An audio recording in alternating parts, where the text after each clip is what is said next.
دنیا بھر میں اردو ماسٹر کو دیکھنے والے، سننے والے اور پسند کرنے والوں کو اردو ماسٹر کا محبت بھرا سلام قبول ہو۔ عزیز طلباء، کیا آپ کو اگر کسی دیوار پر کوا بیٹھا ہو اور آپ کو اس کی جنس کا تعین کرنا پڑ جائے تو آپ کیا کریں گے؟ کیا آپ اس کو مذکر گردانیں گے یا مؤنث؟ اگر آپ اس مغالطے میں چلے گئے کہ یہ تو کوی بیٹھی ہوئی ہے تو پھر آپ کیا کریں گے؟ اور اگر وہ کوا نکلا تو کیا کریں گے؟ اگر کسی درخت کے اوپر طوطا بیٹھا ہوا ہے اور آپ اس کو سیدھا ہی ڈائریکٹ کہہ دیتے ہیں کہ بھئی یہ تو طوطا بیٹھا ہوا ہے، تو اگر وہ اس کی مؤنث نکلی تو پھر آپ کیا کریں گے؟ آئیے انہی گتھیوں کو سلجھانے کے لیے لسانیات کے ماہرین نے کچھ ایسے الفاظ جن کو قواعد و ضوابط کی مدد سے انہوں نے نر اور مادہ کی اقسام کے اندر جو ہے وہ منقسم کر دیا ہے۔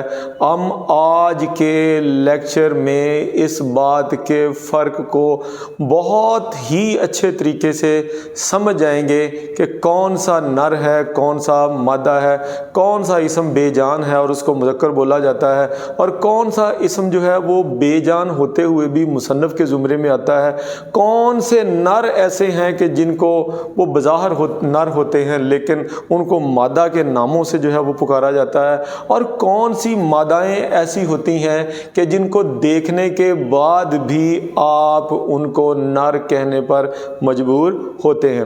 تو آئیے ہم آج اپنے لیکچر کی جانب چلتے ہیں کہ جس کا نام ہے جنس کے اعتبار سے ہم تذکیر و تانیث پڑھیں گے۔ تو عزیز طلباء، ہم نے جیسے کہا کہ بہت سارے مادہ ایسے ہوتے ہیں جن کی مؤنث نہیں ہے، اور بہت ساری مؤنث جو ہیں نر ہیں جن کی مؤنث نہیں ہے۔ تو سب سے پہلے اگر آپ دیکھیں گے تو ہم نے یہاں پر لکھا ہوا ہے کہ یہ مذکر ہمیشہ مذکر ہی رہیں گے، لیکن ان کی مؤنث جو ہے وہ کبھی بھی نہیں بنے گی۔ مثال کے طور پر آپ گلیوں کے اندر بہت سارے درویش انسانوں کو دیکھتے ہیں۔ ایک درویش ہوتا ہے، ایک درویش ہوتا ہے۔ جو درویش ہوتا ہے عزیز طلباء، وہ جو گداگر ہیں، جو دروازے کو دستک دے دے کر جو ہے وہ مانگتے ہیں، وہ درویش ہیں، اور درویش جو ہے وہ کبھی کسی کے سامنے ہاتھ نہیں پھیلاتا، لہٰذا درویش جو ہے اس کی مؤنث جو ہے وہ نہیں ہوگی۔ یاد رکھیے گا، ہم جو اس کی قسم پڑھ رہے ہیں کہ ایسے مذکر ہیں جن کی مؤنث جو ہے وہ کبھی نہیں بنے گی۔ پھر آپ دیکھیے گا شہبالہ۔ اب آپ کہیں گے جی یہ شہبالہ کیا ہوتا ہے؟ اگر آپ پنجابی کو بہت اچھے طریقے سے جانتے ہیں تو شادی بیاہ کے اندر دلہا کے ساتھ ایک جو چھوٹا سا بچہ جس کو بالکل دلہا کے عین مناسبت سے لباس پہنایا جاتا ہے، جس کو پنجابی زبان میں آپ اس کو سربالہ کہتے ہیں، لیکن در حقیقت وہ شہبالہ ہوتا ہے۔ تو یہ شہبالہ جو ہے یہ مذکر ہے، یہ مؤنث نہیں ہے۔ تو آئیے ایک اور ابہام جو ہے یہاں پہ میں دور کرتا چلوں۔ بعض اوقات دلہے میاں کی طرف سے کوئی بھی اس کا بھانجا یا بھتیجا نہیں ہوتا، تو خاندان کے عزیز و اقارب جو ہے وہ مل ملا کر اس کی بھتیجی یا اس کی بھانجی کو شہبالہ بنا دیتے ہیں۔ وہ شہبالی نہیں ہوگا، بلکہ وہ پھر بھی ہوگی لڑکی ہی، لیکن وہ شہبالہ ہی کہلائے گا۔ تو آئیے آگے دیکھتے ہیں بابا۔ تو بھئی آپ یہ تو نہیں کہہ سکتے بھی بابا جی آپ کی بابی کدھر ہے، نہیں، ایسا نہیں ہوگا، بلکہ کیا کہ بابا جو ہے بذات خود مذکر اور اس کی مؤنث جو ہے وہ نہیں ہوگی۔ بچھونا، بچھونا بستر کے اوپر جو آپ آرام دہ گدا اور یا تلائی وغیرہ اس کو بچھاتے ہیں تاکہ آرام سے آپ سکون کی نیند سو سکیں، اس کو ہم کہتے ہیں بچھونا۔ بچھونا، اس کی بچھونی نہیں ہوتی، لیکن چونکہ ہم پنجابی زبان جو ہے وہ ہماری مادری زبان ہے، لہٰذا ہم ہر اس پنجابی زبان کو اردو میں استعمال کرتے ہوئے ذرا برابر بھی تردد یا ہچکچاہٹ کا شکار نہیں ہوتے۔ تو بعض اوقات مائیں جو ہیں وہ اپنے بچوں کو رات کو سلاتے ہوئے جو ہے کہہ دیتے ہیں کہ اس کی بچھونی پڑی ہے باہر، وہ بچھونی لا دو، حالانکہ وہ بچھونی نہیں ہوگی، وہ کیا ہوگا عزیز طلباء؟ بچھونا ہی ہوگا۔ اب دیکھیے گا فرش۔ اب میں جس زمین کے اوپر کھڑا ہوں نیچے فرش لگا ہوا ہے، اب میں یہ تو نہیں کہہ سکتا کہ یہ فرشی اس کی کدھر ہے، تو یہ فرش جو ہے یہ بطور مذکر ہی استعمال ہوگا۔ پھر آپ دیکھیے گا گیند۔ گیند پنجابی میں بچے جب کھیلتے ہیں وہ کہتا ہے میری گیند دے دو، حالانکہ یہ میرا گیند ہے، میری گیند یہ نہیں، گیند ہوتی نہیں ہے، گیند ہوتا ہے، گیند کے ساتھ کھیلا جاتا ہے۔ تو عزیز طلبہ، اس کے بعد کچھ مؤنث ایسی ہوتی ہیں جن کے مذکر جو ہے وہ نہیں بنائے جا سکتے، ایسی مؤنث ہوتی ہیں، ایسی مادائیں ہوتی ہیں جن کے مذکر جو ہے وہ نہیں بنائے جا سکتے۔ مثال کے طور پر ہماری باجی ہیں تو ہم ان کو یہ تو نہیں پوچھ سکتے کہ باجی آپ کا باجا کدھر ہے، سوری ٹو سے کہ باجی آپ کا باجا کدھر ہے، تو اس کا مذکر نہیں بنایا جا سکتا۔ آیا جی، تو آپ یہ نہیں کہہ سکتے کہ آپ کا آیا مذکر کدھر ہے۔ دائی کا کوئی جو ہے وہ مذکر نہیں ہے، سہاگن کا کوئی مذکر نہیں ہے، بھائی وہ دلہا ہے، وہ اپنی ذات کے اندر جو ہے وہ مذکر ہے۔ تو یہ انا، انسان کی انا، خودداری، خودی جو ہے اس کی، یہ کیا ہے، ہمیشہ سے جو ہے یہ مؤنث ہی کہلائے گی۔ اور اس کے بعد ہے سوت مراد یہ ہے کہ وہ کپاس کا وہ چھوٹا سا ریشہ جس سے کپڑا بنایا جاتا ہے، اس کو ہم کہتے ہیں سوت۔ اب دیکھیے گا کچھ الفاظ ایسے ہیں عزیز طلبہ جو ہمیشہ مذکر ہی بولے جائیں گے۔ اچھا، میں آپ کو یہ کانسیپٹ جو ہے وہ کلیئر کرتا چلوں۔ میں نے ایک لیکچر سنا تو انہوں نے کیا کیا کہ اس تذکیر و تانیث کو جو جنس کے لحاظ سے ہم پڑھ رہے ہیں، تو انہوں نے بچوں کو آسانی کے ساتھ سمجھانے کے لیے ایک ٹوٹکا جو ہے وہ دیا، لیکن یہ ٹوٹکے جو ہیں یہ ہر جگہ پر کام جو ہے وہ نہیں آتے۔ تو وہ ٹوٹکے کو ہم ایک طرف رکھتے ہیں، تو ہم یاد رکھیے گا، آپ جہاں کہیں بھی ہیں، یہ میرا ٹوٹکا ہے اور بڑا مستند ٹوٹکا ہے، آپ جہاں کہیں بھی ہوں، جدھر بھی ہوں، آپ کی نظر جس بھی پرندے کے اوپر، جانور کے اوپر، درندے کے اوپر، چوپائے کے اوپر پڑے گی، تو آپ کے ذہن کے اندر اس کا سب سے پہلا خیال جو آئے گا وہی اس کی جنس کا تعین کرے گا۔ مثال کے طور پر عزیز طلبہ دیکھیے گا، کوا، اگر وہ کسی منڈیر پر بیٹھا ہے، بجلی کے تار پر بیٹھا ہے، درخت پر بیٹھا ہے، تو ہم جو پہلا خیال ہمارے ذہن میں آتا ہے وہ کیا ہے کہ یہ کوا ہے۔ ہم اس کو کوی نہیں کہتے، یہ کبھی بھی نہیں کہتے، یہ ہو سکتا ہے یہ کوی ہو، کوا ہو، لیکن ہم پہلے ہی لمحے میں اس کی جنس کا تعین کر دیتے ہیں کہ یہ کوا ہے۔ اب دیکھیے گا اژدہا، اب اگر آپ جنگل میں جا رہے ہیں تو اچانک سے ایک بہت بڑا سانپ جو ہے وہ آپ کے سامنے پھن پھیلا کر کھڑا ہو جائے، تو آپ کیا اس سے پہلے یہ پوچھیں گے کہ ٹھہرو اژدہے میاں، پہلے ہمیں یہ تو بتاتے چلو کہ تم مؤنث ہو یا مذکر ہو؟ تو بھائی اس کو مذکر کہنا ہی زیادہ بہتر ہوگا۔ تو اژدہا جو ہے کیا ہے، یہ ہمیشہ مذکر ہی استعمال ہوگا۔ بھائی سانپ، بالکل ایسے ہی سانپ جو ہے وہ کرتا آیا، اور اب آپ اسے رکیں گے، اسے پوچھیں گے، ارے بھائی سانپ میاں ہمیں یہ تو بتاؤ کہ تم مذکر ہو یا مؤنث ہو؟ بھائی نہیں، سانپ جیسے ہی نظر آئے مت پوچھیے گا کہ وہ سپنی ہے یا سانپ ہے، تو تعین کر دیجئے گا کہ یہ سانپ جو ہے یہ مذکر ہے۔ خرگوش، خر کا مطلب ہے گدھا، اور گوش کان، یعنی گدھے کے کانوں والا مراد یہ گدھے کے کانوں، اس کے کان ضرور خرگوش کے گدھے جیسے ہوتے ہیں، لیکن یہ گدھا نہیں ہوتا۔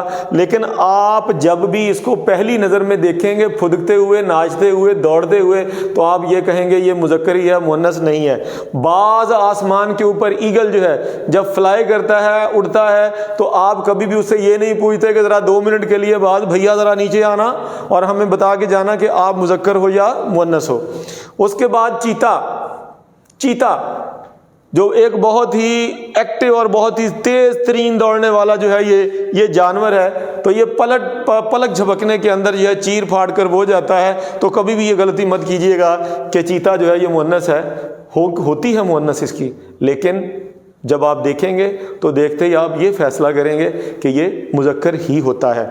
نیولا، یہ بعض اوقات پنجابی کے اندر پڑھتے ہیں نیولا، تو میں آپ کو بتاتا چلوں عزیز طلبہ، سانپ اور نیولا یہ دونوں ایک دوسرے کے جانی دشمن ہیں، اور ان کی لڑائی جب ہوتی ہے، ان کی جب بھی لڑائی ہوتی ہے تو ہمیشہ نیولا جو ہے وہ جیت جایا کرتا ہے۔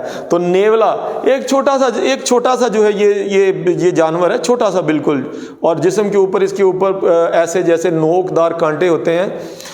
تو ہدہد یہ بھی چھوٹا سا پرندہ ہے، یہ حضرت سلیمان علیہ السلام کی، اگر آپ قرآن مجید کے اندر جو ہے وہ واقعہ پڑھیں گے تو آپ کو اس میں ہدہد نظر آئے گا جو آپ کے دربار میں لیٹ پہنچا تھا۔ تو ہدہد جو ہے یہ عزیز طلبہ یہ مذکر ہے۔ گینڈا، اس کی گینڈی نہیں ہوتی، گینڈا ہی ہوتا ہے۔ سرخاب یہ بھی جانور ہے، پرندہ ہے، یہ اس کی مؤنث ہوتی ہے، لیکن یہ بظاہر دیکھنے میں سب سے پہلے کیا ہوگا کہ یہ مذکر ہی کہلائے گا۔ اب بہت سارے مادائیں ایسی ہیں جن کو دیکھتے ہی، جس طرح ہم نے ان کا تعین کیا کہ یہ دیکھتے ہی ہم سب سے پہلا خیال جو اپنے دماغ کے اندر لاتے ہیں وہ کیا ہوتا ہے کہ جی یہ مذکر تھے۔ تو بھائی بالکل اس کے الٹ ایسے ہی ہے کہ کچھ نر ایسے بھی ہوتے ہیں لیکن وہ شمار کن میں ہوتے ہیں؟ مؤنث میں۔ جیسے ہم نے کہا چیل، جیسے یہ باز ہے، یہ چیل ہے، تو چیل مؤنث ہے، اس کا مذکر بھی ہے۔ مینا یہ مؤنث، جیسے ہی ہماری نظر پڑے گی ہم کہیں گے وہ مینا بیٹھی۔ ہم کہیں گے کوئل کو کو کرتی ہے، اور صبح کے وقت جب یہ بولتی ہے تو ایسا مسحور کن تاثر جو ہے وہ فضا میں بکھرتا ہے کہ بس انسان جو ہے وہ اس کی آواز کے اوپر لوٹ پوٹ ہو جاتا ہے۔ تو ولیم ورڈزورتھ نے کیا کی؟ ولیم ورڈزورتھ بھی اس کی آواز کا دیوانہ تھا۔ فاختہ جیسے ہی نظر پڑے گی تو ہم اس کی جنس کا تعین کر لیتے ہیں کہ یہ مؤنث ہے۔ لومڑی، ہم یہ نہیں کہتے کہ وہ لومڑ جا رہا ہے، ہم یہ چھپکلی، دیوار پر جب بھی ہمیں چھپکلی نظر آئے گی تو ہم اس سے یہ نہیں پوچھتے کہ چھپکلی آپ کا چھپکلا کدھر ہے، تو ایسی بات نہیں ہے کہ چھپکلی دیوار پر جہاں نظر آئے گی وہ آپ کو مؤنث ہی لگے گی۔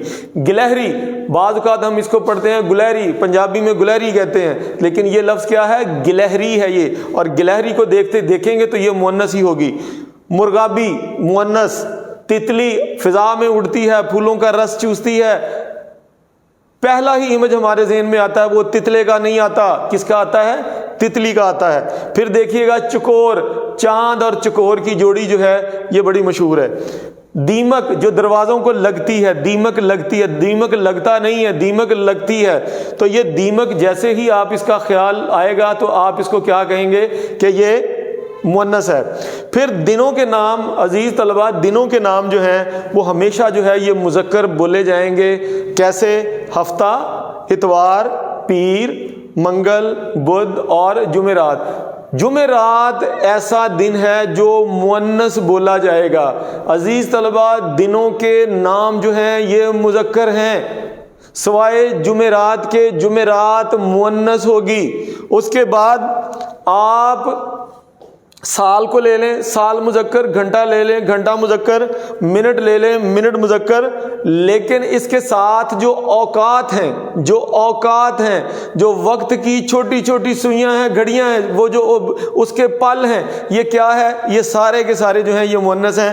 دیکھیے گا صبح ہوتی ہے، شام ہوتی ہے، عمر یوں ہی تمام ہوتی ہے، دوپہر بھی ہوتی ہے، شام بھی ہوتی ہے، صدی بھی ہوتی ہے، رات بھی ہوتی ہے۔ تو یہ سارے اوقات جو ہیں یہ کس زمرے میں آئیں گے؟ مؤنث کے زمرے میں آئیں گے۔ تو عزیز طلباء، آج ہم اپنے اس لیکچر کے پارٹ 1 کا آخری حصہ جو ہے اس کو مکمل کرنے جا رہے ہیں۔ تو پہاڑ دنیا میں جتنے بھی ہیں، پتھر عزیز طلباء دنیا میں جتنے بھی ہیں، وہ سب کے سب جو ہے وہ مذکر بولے جائیں گے۔ مثال کے طور پر ہمالیہ پہاڑ، اس کو ہمالا کہتے ہیں، بہت بلند ہے۔ کیٹو بہت بلند ہے۔ اب آپ دیکھیے گا یہاں پر کراکرم کا پہاڑی سلسلہ، کو ہندو کش کا پہاڑی سلسلہ، کو سلیمان کا پہاڑی سلسلہ، یہ سارے پہاڑی سلسلے جو ہیں یہ کیا کہلاتے ہیں؟ یہ مذکر کہلاتے ہیں۔ تو دنیا، اور آپ نے دیکھا ہوگا عزیز طلباء کہ بہت سارے لوگ بڑے شوق سے اپنی انگوٹھیوں کے اندر خوبصورت قسم کے پتھر جو ہے وہ پہنتے ہیں۔ کوئی زمرد پہنتا ہے، کوئی یاقوت پہنتا ہے، کوئی فیروزہ پہنتا ہے، کوئی نیلم پہنتا ہے، کوئی پکھراج پہنتا ہے۔ تو پتھر جتنے بھی ہوں گے عزیز طلباء وہ سب کے سب جو ہیں وہ مذکر کہلائیں گے۔ مجھے امید ہے کہ جنس کے تعین کے حوالے سے ہم نے آج کی تذکیر و تانیث کا پہلا حصہ اچھے طریقے سے سمجھ لیا ہوگا۔